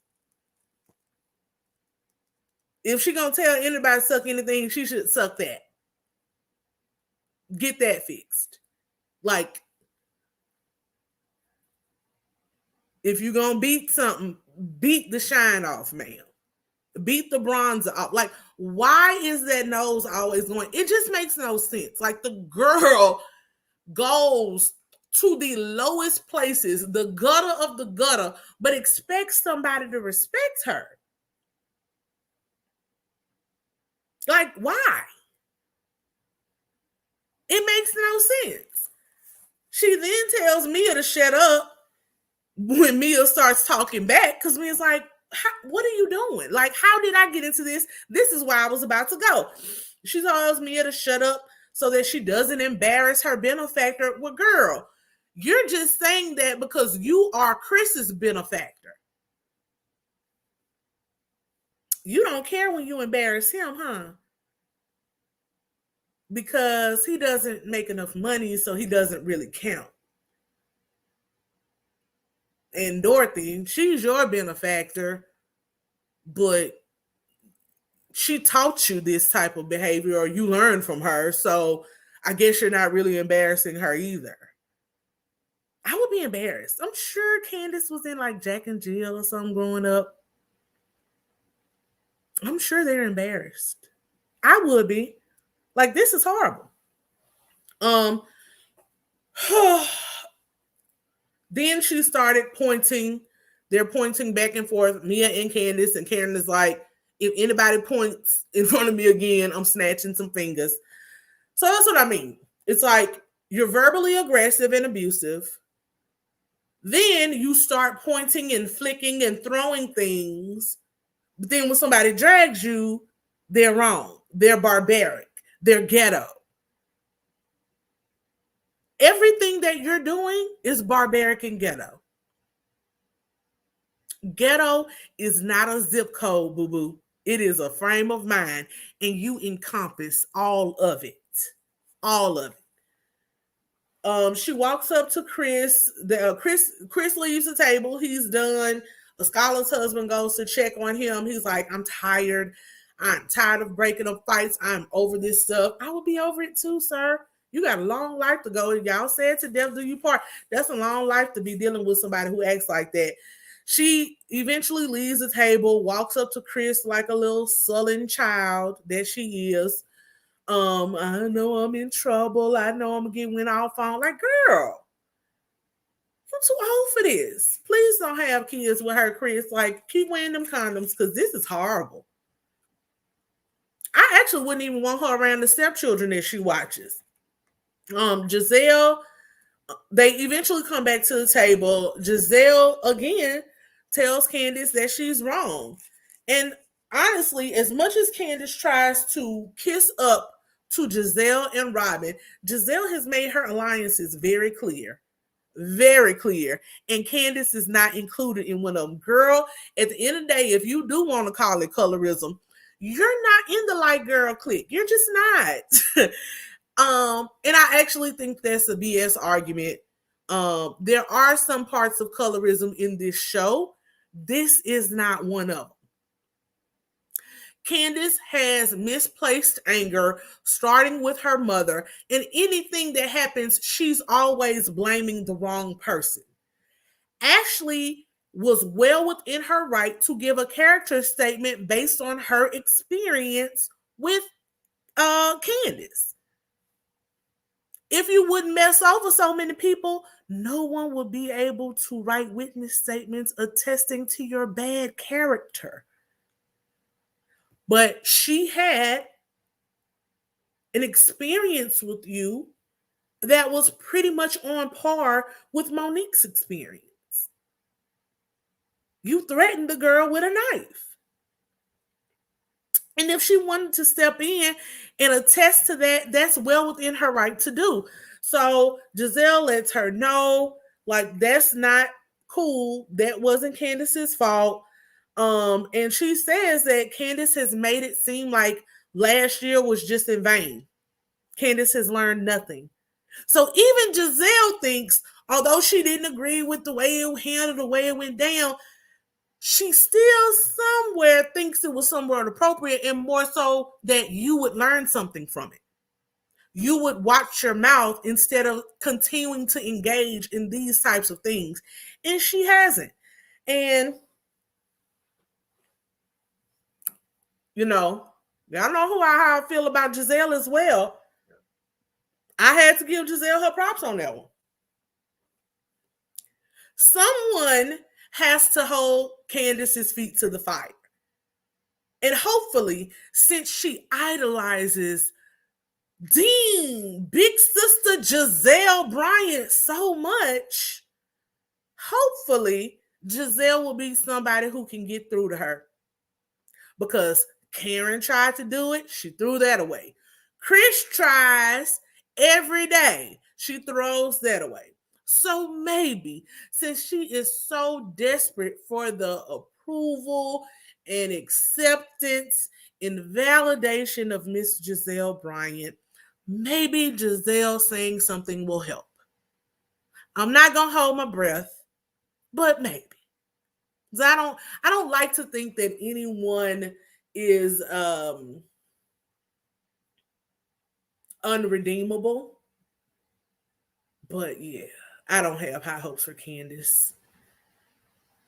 Beautifully animated. Thank you for the super chat, sis. Candace's mouth is what will keep her losing cases when she gets dragged. Sad little creature. Girl, girl, girl, girl. Lastly, when they're finishing out the scene, the show goes off. Giselle says she wants to apologize to the whole restaurant, child. They got up there on the Eastern Shore acting like they ain't have no home training, and Giselle is embarrassed for everyone. I don't blame Giselle. I don't blame her. So that's it, y'all. Yeah. The show is the show. Candace almost makes it unwatchable for me, but I am going to stick it out because I love y'all and I love our time together. And I do like, still reviewing the show. It's just I need a balance. I need a balance. I feel like this whole season has been fight after fight after fight after argument after argument. We can't get through one episode of just fun girl talk, sisterhood type things. It's always, as Karen or somebody said in this episode, a peeing contest. And no one ever runs out of pee. You know what pee smells like? Who wants to be in that environment? No one wants to be in a peeing contest environment all the time. It's old. MT69 says Giselle's teenage daughters act more mature than Candace. They absolutely do. They also act more mature than their mama. And she admits that. I'm dropping this link if y'all want to come in for a second. I know it's getting late, 10:30. But if y'all want to come in, if you have some comments, I will gladly talk with y'all for a minute. It's Quasia says, I can't stand the bickering almost every scene, acting nuts on the shore. It's tiring. The lovely Sherry, I would be embarrassed too. We do, it's too much. M says, I'm fine with Candace on the show, good for TV, but she has to understand that there will be someone that won't care about charges and lawsuits. Well, girl, you have added. I am getting to a point where I'm done with this kind of TV. But yes, you're right. There are some people who still love it. D says, I thought Giselle was going to get up and actually make an apology statement to the entire restaurant. She might. They haven't left yet. They have not left yet. She may go back. She may go back and say something. DGL627 says, what happened to the ladies going for spa treatments in boutiques? Yes. That's what I'm saying. This used to be about an aspirational show. Women who live lives of luxury, lives of leisure. Y'all. Miss Awesome says, Candace needs to think about her music career. This is detrimental to her character and the show. 10 says, again, if there are no fights, y'all say it's boring, so y'all got to pick. Well, sis, I don't know who that is. There has to be a balance. I'm not one of those people. I can do boring. I can do positive. I can do inspirational. Yes, you need a little drama, but like I said, we started with the fight, we ended with the fight. I don't want to watch a fight every episode. I don't. Blossom Mad says, Candace got to go. Bye. We don't want to see her anymore. Lance Leggins says, the fighting, the dry tears, and wasting food is just crazy. Ain't that right, Lance? It's like your mama used to tell you, which I don't like saying that because of what we know now, but y'all know what your mom used to tell you. There are starving people around the world who could use some of that good food. Even a scholar is like, well, she wasn't starving, but a scholar was like, I wanted that salad. The salad looked good, Scholar was trying to keep her waistline where it was, and all I saw on the rest of that table was some carbs. I saw some. It was a very interesting spread. I'm like, is that a? It was like a bowl of tater tots and like a charcuterie board and a set. It was weird. It was a weird mix of food. But yeah. MT69 says Candace should be on Love and Hip Hop, but then again, those girls will fight her. Oh, yes. Candace is used to a place where people just run their mouth but don't actually act upon it. She'll meet the right one. Hey, Helene Easley, I want to see the rich, blingy Potomac wives. I really wish they had the person who was supposed to come that was going to be a fashion designer or who is a fashion designer. Sharon Mitchell says, Plez, I missed the early days of Housewives Raw season 1. It was fun to watch. Yes, it used to be so fun. Nisi says, this is my first time watching one of your lives, and I must say I enjoyed it. Thank you, Nisi. I'm glad you enjoy it. I try my best to make y'all laugh, even when people say I'm too serious. I like to bring just my honest thoughts, but also some fun and some levity to this stuff that we're watching, because I refuse to believe that grown women act like this. Like, I just refuse. Zer says Lexi Wilson got fired from Below Deck for making similar disparaging remarks to cast members, and they were similar to Candace. She told one guy he should have been aborted. Oh my gosh, that's a lot. And Candace has said similar things. I never really got into Below Deck. I just couldn't relate to anything on there at all. I really do I like a lot of Bravo shows, though. I love seeing other cultures. So I love Showers of Sunset. I love Family Karma. I love Southern Charm. Sometimes I watch those realtor shows from the Los Angeles ones but the Housewives format, like I said, I watched one episode of Salt Lake City this season and just didn't like it. So I think it's probably not them. It's probably me. I'm just kind of growing out of love with these, especially because there is no middle ground. Like, I watch this stuff to have fun, to laugh, and this just isn't really fun to me anymore. Jordana, hey girl, how are you? She says, I think Housewives franchise is going too far into the dark thug side of things in order to get an audience. What about women having a bit of class and intelligent conversation? What happened? I don't know what happened. Dana, if you missed the Grab Bag 5, go back and watch it. The beginning, I did timestamps, y'all, because it is long.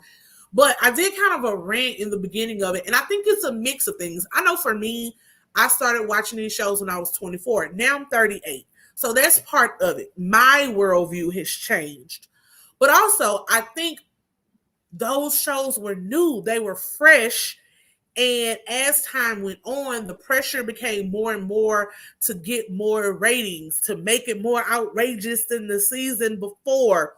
Then people who would audition and people who want to be on the shows and on the cast,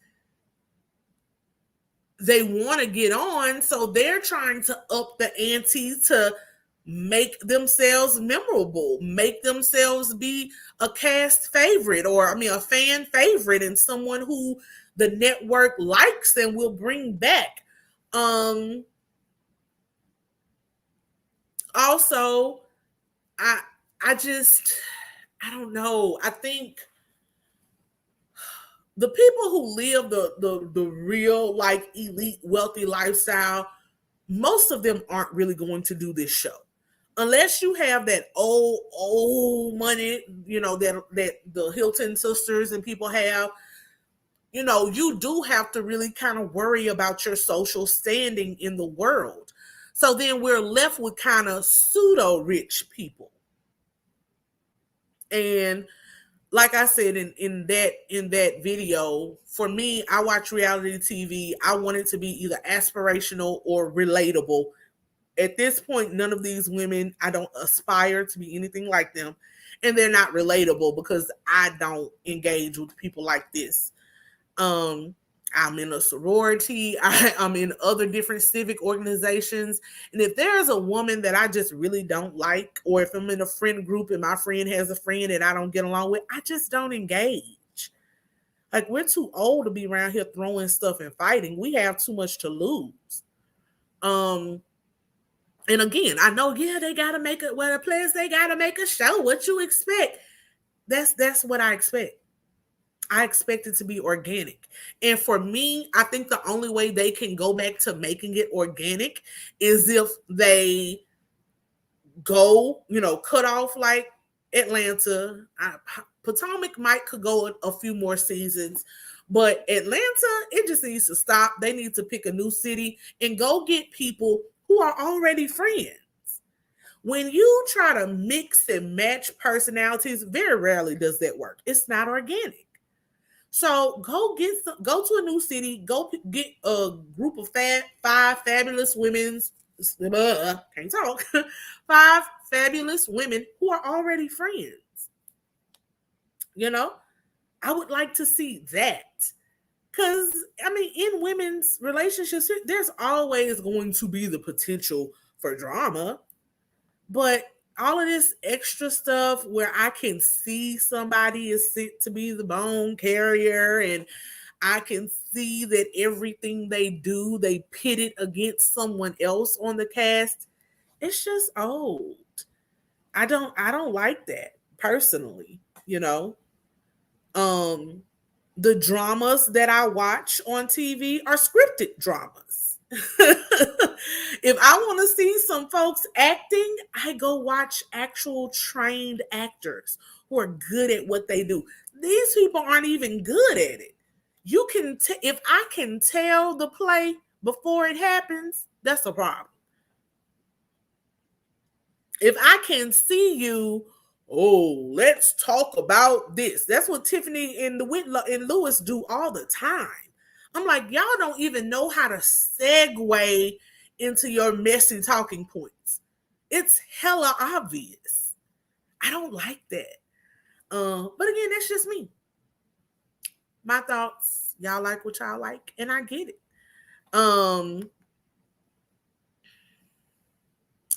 Tin says, don't be fooled. This is scripted too. I don't actually think it's scripted. I think it's heavily overproduced and manipulated.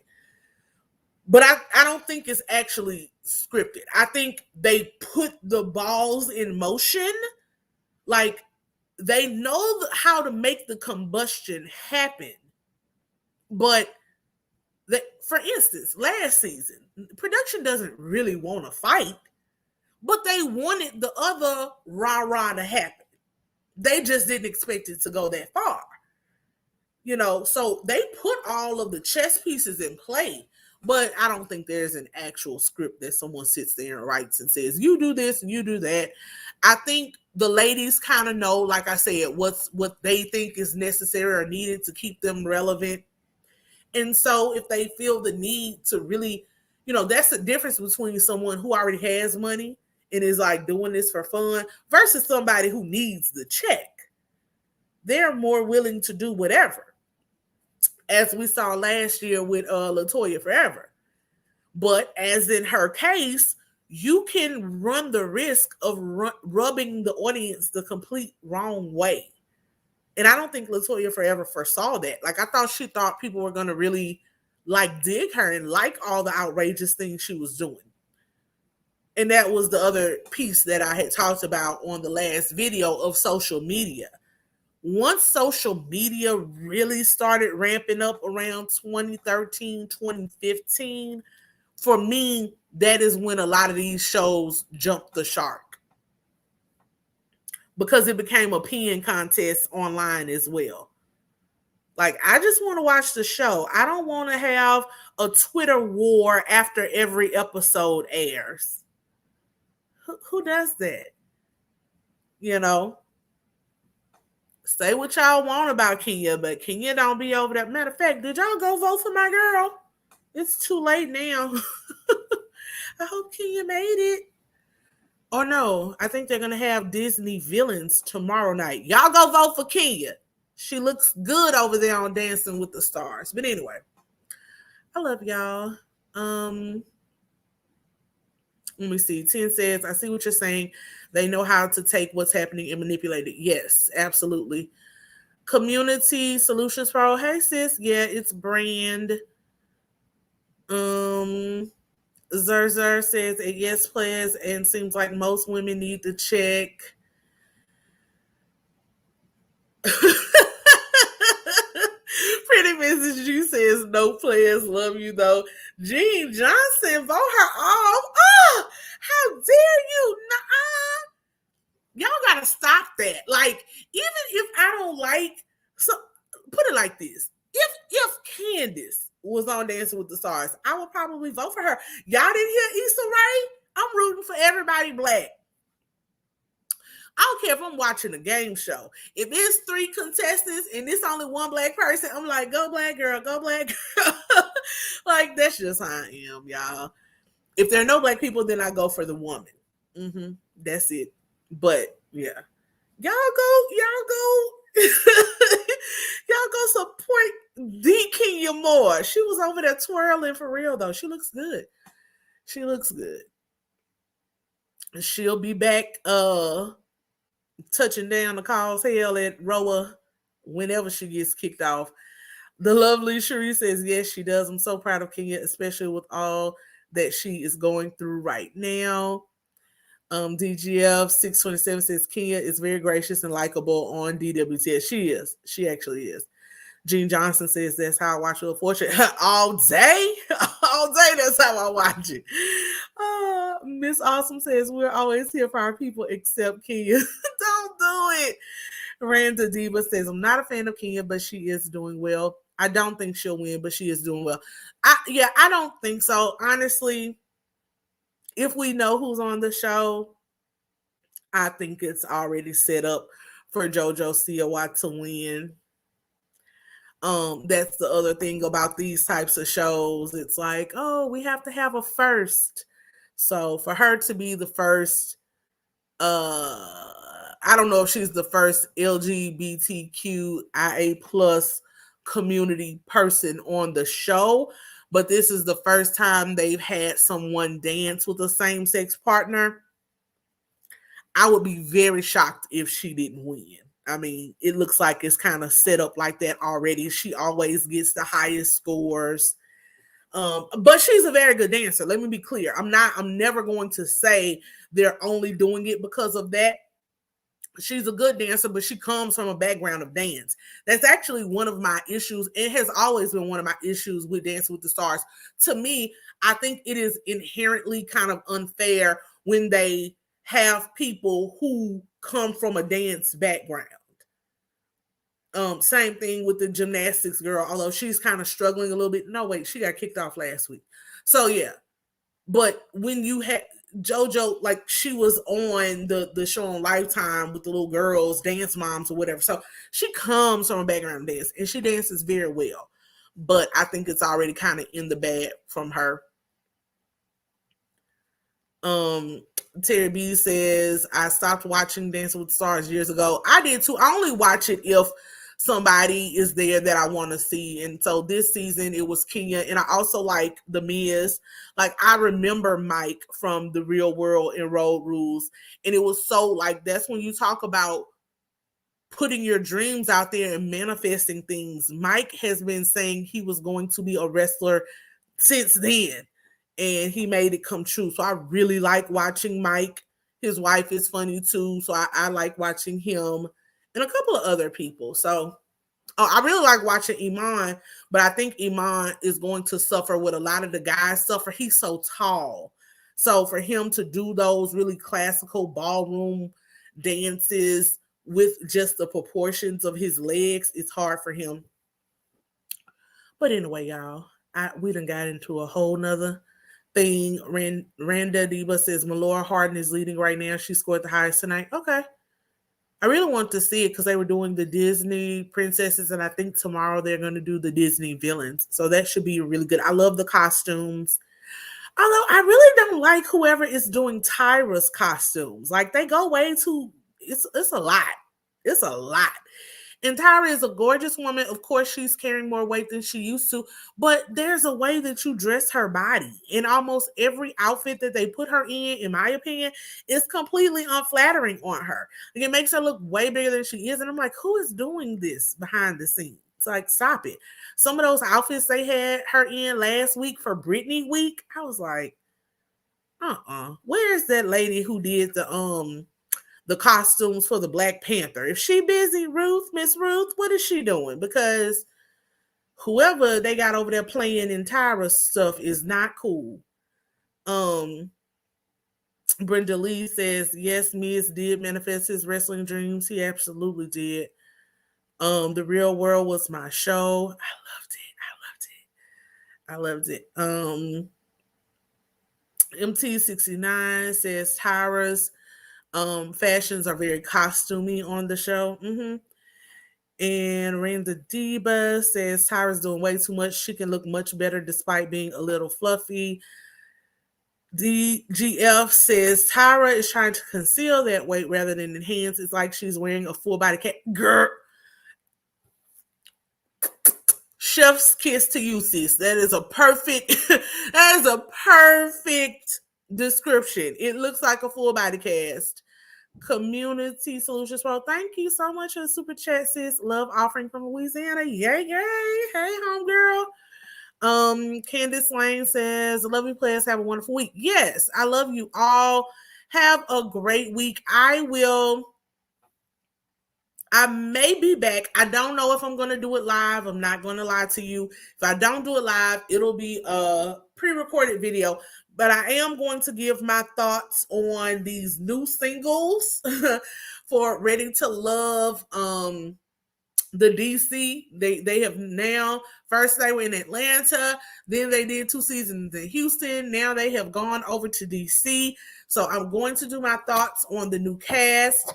And then if you are new here, so my current schedule for what I'm doing right now, Saturdays are going to be Married at First Sight videos, and Mondays are going to be the grab bag, which is where I cover the shows that I'm watching. So the next grab bag is going to feature Real Housewives of Potomac, Love and Marriage Huntsville, Ready to Love, because the new episode comes on Friday, and Family or Fiance is back with a new episode on Saturday. So we'll cover all of that on Monday. As I've said before, give me a minute, but I'm definitely going to start doing more pre-recorded videos on other topics, not just reality reviews. I love y'all. I love that you all like my opinion on those things, but I want to talk about other things that I'm interested in as well. I'm also working on a couple of panels with a couple of panel ideas that I have with some of my best friends in real life. Sometimes I get DMs and emails from you all. Thank you for reaching out to me. Thank you for wanting to collaborate with me. But right now, I'm just not ready to start collaborating with people who I don't have experience with, who I don't really know. I'm not saying that will forever be like that. I'm saying right now, I'm not willing to do that. So there will be videos where it ain't just me up here talking. I'll have some friends join in. I'm also going to be doing some interviews on different topics. But the only panel thing you're going to see is something that I have in development with some friends, and I hope you all will like it. But if not, DGF says, organized crime. Okay. Y'all, are y'all interested in a review of organized crime? I love Law and Order. Let's be clear. But so I will definitely think about that. And yeah, join me here. Join me for the ride. I want to engage with you all. I want this to be a community, a safe space of like-minded people.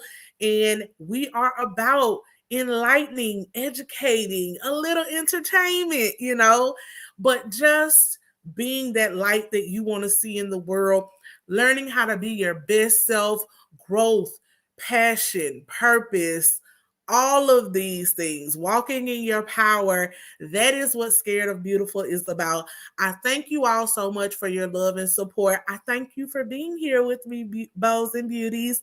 And make sure as you head out to hit the like button, comment after the video. Tell me how much you enjoyed it. If you enjoyed your time here. If you didn't enjoy it, tell me that too. I'm not afraid of constructive criticism. So leave those comments. Drive us up in the algorithm. Subscribe to the channel. Share the video with any of your friends who you think may enjoy this type of content. I got more coming. I got memberships coming.